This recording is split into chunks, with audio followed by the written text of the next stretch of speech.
I was running pretty much the entire time. I would say Leadville, I ran 55% of the time. Rocky Raccoon, I would say I ran maybe 90% of the time, at least a jog. I was walking a little bit here and there, some hills, or when it got really technical.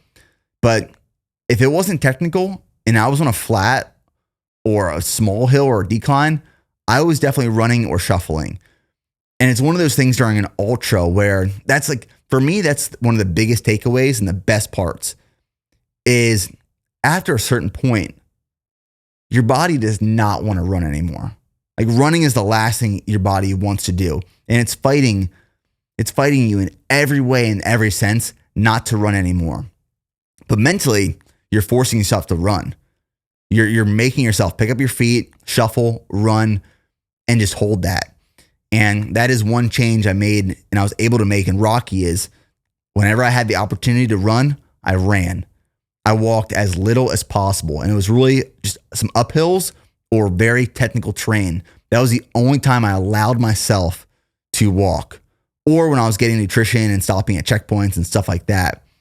But allowing myself, or I don't even say allowing myself, forcing myself to run that much was what allowed me to run a sub 20 hour 100-mile ultra.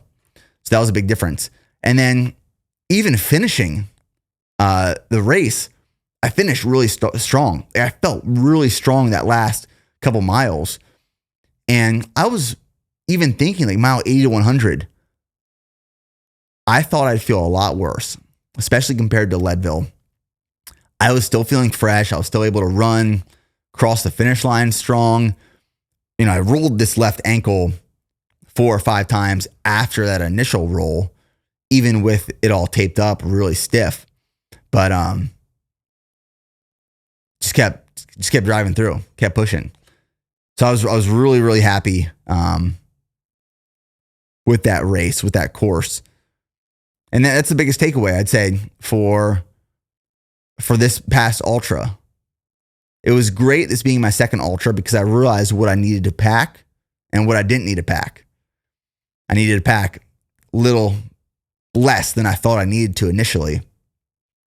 In terms of training and working with Zach Bitter, training volume, like I said, in terms of time on feet and mileage was a lot higher, which made a huge impact on my body's durability and ability to handle and hold volume.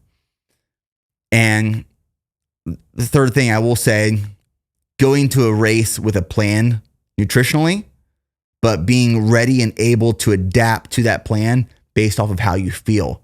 But always knowing, like even if my stomach hurt and I didn't want to eat anything, I forced myself to keep consuming calories, water, and sodium because I knew I had to stay on top of that nutrition. That is the worst thing you can do, is fall behind on nutrition or stop eating, drinking, and consuming electrolytes, because then you bonk and there's no coming back from that. So even when I wasn't feeling good, staying on top of that nutrition. And then the last point that I really took away from Rocky Raccoon was, even when your body's telling you, don't run, please don't run. Running hurts right now. Run. Just keep running in every possible situation and moment you can. Obviously, if you need to walk up the uphills or when it's very technical, yes, but force your body to run and push. You know, you trained this long and this hard for something.